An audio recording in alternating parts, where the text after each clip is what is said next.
Cathaoirleach and Leader. On Monday last, the Health Committee published a report on its pre-legislative scrutiny on the heads of the so-called Safe Access Zones legislation.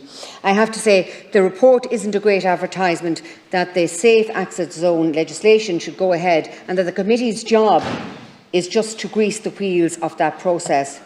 It contains one meek recommendation of how the provisions of the bill might be enforced in practice, but the report completely ignores the elephant in the room, namely that the proposals in the bill are most certainly unconstitutional by infringing on the freedoms of speech, association and religion.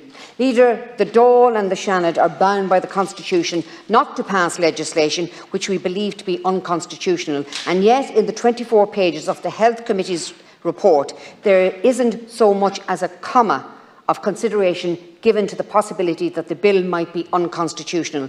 That despite Minister Donnelly himself telling us here in the Seanad on the 22nd of February last year that the Gardaí believed that the proposal is unconstitutional and would not survive a legal challenge.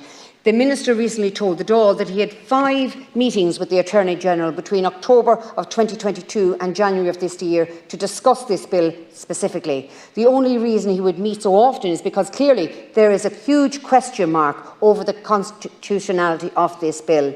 Despite 2 submissions of the Health Committee, one by the Presbyterian Church and another by the Pro-Life Campaign, pointing out the constitutionality problem with the latter submission, containing 7 full pages of analysis that shows that the bill's constitutionality is severely in doubt.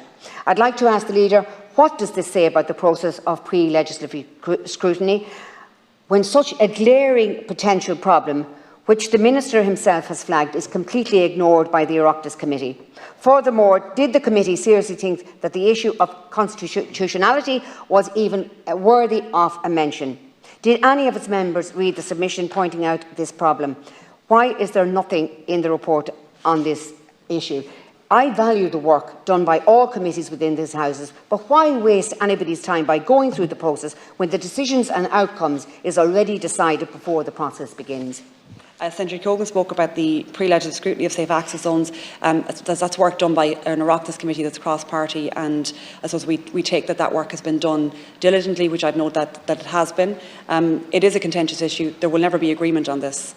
There are calls for safe access zones not to restrict people's right to assemble or freedom of expression or speech or freedom of religion, but to protect people accessing health services. And I suppose I would question, if you're going to debate the legitimacy of public policy or legislation, the place to do that is where that policy and legislation is put together, and that's here, not outside hospitals. But I understand that there are different views on the issue, and I respect that there are different views on the issue.